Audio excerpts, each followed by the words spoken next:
Hey MRD999, this is GDY80, and I just wanted to make this video response for you because I have been through so many times what you have been going through as far as relationships is concerned. You wonder, is it me? Is it them?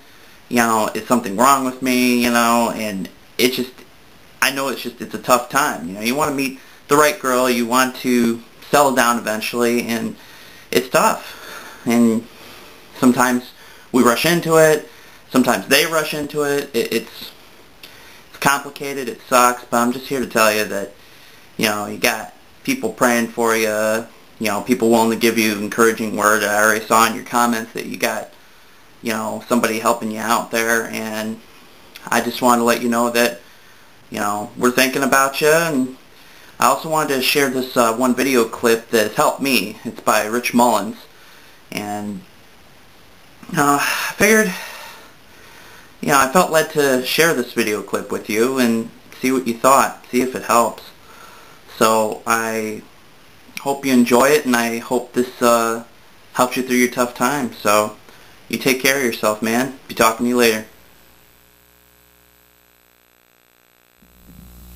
Our faith is not in ourselves. If our faith was in ourselves, we could never afford to fail. Who wants to go through a life where you never fail? What a drag. Perfection is boring, folks. People who are perfect are only perfect because they are nothing. Anyone who ever did anything messed up. I love the proverb. It's one of my favorite proverbs that says, and I can never get it straight. I worked so hard at memorizing it. I have it written over my mirror.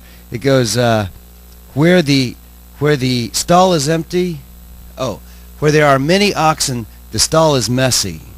No. Wrong again. Where the stall is empty, where there are no oxen, the stall is clean, but with many ox there is much strength. Do you know what that means? How many of you grew up on a farm? Where there's life, there's mess.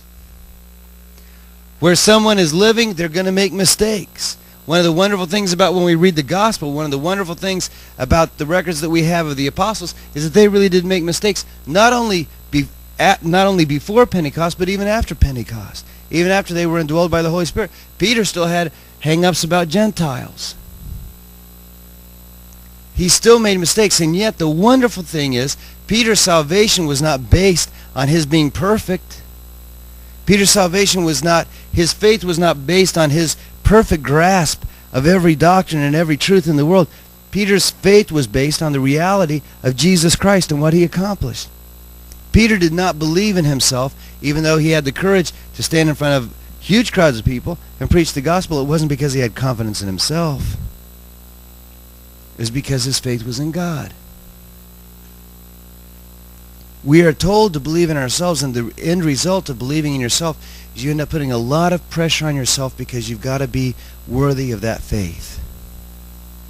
The wonderful moment of freedom is when you can finally say, you know what? When I die, I will rot. When I die, they will put me in the ground, because if they don't, I will stink up the place so bad that people will be repulsed, and it will be better to be buried than to stink. Ultimately, that's what I amount to.